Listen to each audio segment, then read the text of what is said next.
You're new at a call center, huh? You poor bastard.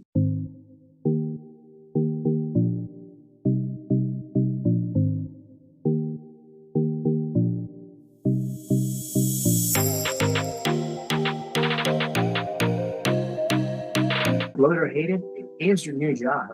And most importantly, it is a job, which does not require any sort of experience other than actually just speaking a language and using a computer. You probably have that going for you, which is nice. So you're qualified. Let's go for this. This, you'll soon realize, is one of the areas with the highest turnover rate in any industry. You will rarely ever see like many people just coming in and out of any place other than, I don't know, deep sea fishing or something like that. Just dangerous physically. This is a little dangerous mentally, but we'll get to that. One of the first things you're going to figure out, this is also one of the few paying jobs that is going to put you in a fight or flight state in your first day. I've seen people run out of the call center crying and screaming, throw fits, and kind of grab a headset and throw it away. I've seen people scream at the computer. I've seen people just get up, pick up a chair, and throw it at somebody else. No, seriously, it's kind of battle. Anyway, what I'm here to tell you is that while all of what I have told you is true, and anybody who's ever worked at a call center can attest to that, it is not really as bad as it seems. And what seems like a dead-end job is actually far from it. You're going to learn some very valuable information, some very valuable lessons that you will rarely ever get somewhere else if you're not paying attention. First is the value of real life experience and the knowledge that anybody can be a monster if they're not treated properly. You're going to find your first Karen, and she's going to look like this nice little lady that's going to call you and ask you about her last month's bill. And once you see what's going on and you tell her that, just out straight, because you don't have any strategy or escalation skills, you have no experience in how these things can go, she's going to explode and chew your fucking head off. Yeah, everything is going to happen. The bike is going to interrupt your fucking monologue.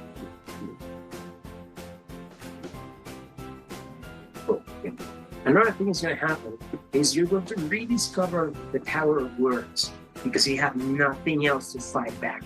First things first, it's going to be difficult because, I mean, let's face it, you barely speak the language, right? Because you're not in the US, are you? Hell no, you're not in the US. But then it's going to get a little easier because everybody uses just about the same words. And there's only so many ways that you can explain the exact same thing over and over again. But once you get a certain amount of experience, you're going to realize that once you change the order of a few words, but once you change the approach that you take on certain types of people and certain types of situations, the situation can change monumentally.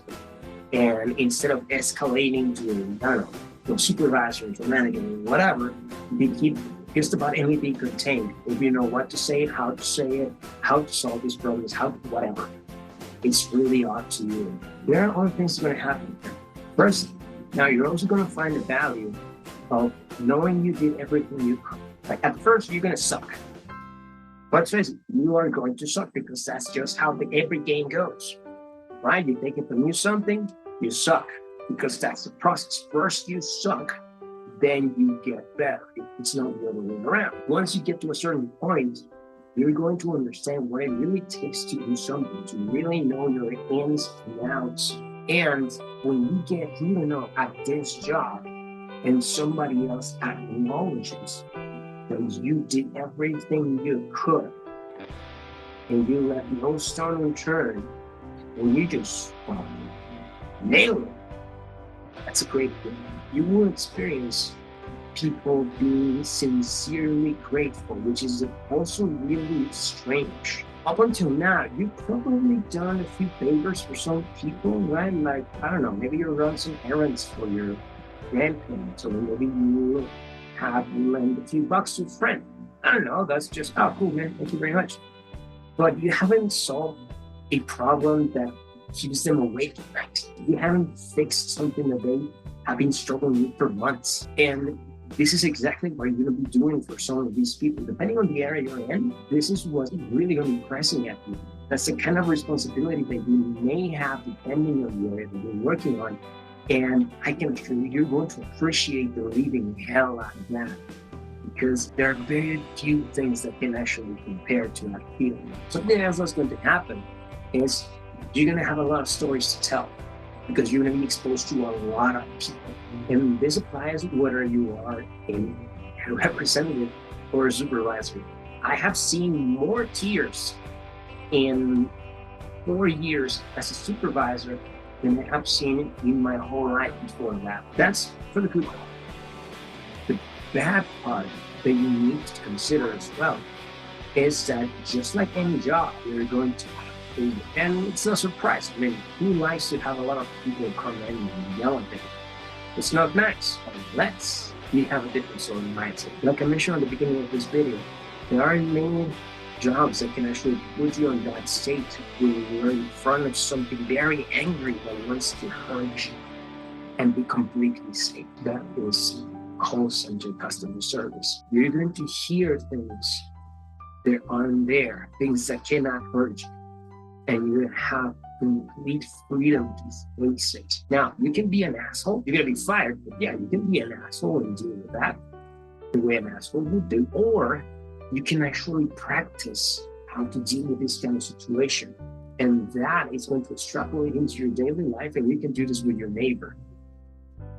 But make no mistake, if you don't figure out how to deal with these kinds of things, it's going to eat you mentally. You're going to feel harassed, like everyone's out to get you. You're going to feel undervalued, underpaid, overworked. You're going to feel like there is nothing worse that you could be doing right now.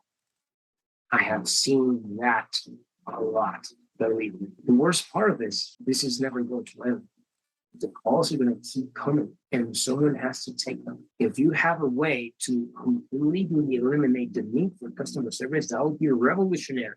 You shouldn't be working in a call center. But if you don't have a way for that, you come up with strategy, you come up with tactics, and you let people know. When you see that there is no end to something, that is when burnout appears. You may be thinking, dude, there's no way you're going to burn out. You're going to burn out from this much faster than in some other jobs, because it is aggressive from the day one. When the people on the other side of the line, they don't care about them. They don't care that you have taken 900 calls before them in that same week, and that you've been able to help every single one of them. They don't give a shit. They don't know you. You're just a voice on a phone. You have no face, you have no past and no future. They don't care if you are. They just want to have something fixed. But there is bright side to all of this. Anything you can learn, we can do. Anything you can do, you can practice. And anything you can practice, you can get good. So get good. And see you on the other side. And that was it for today, I guess. I'll try putting some music in there, see how that goes.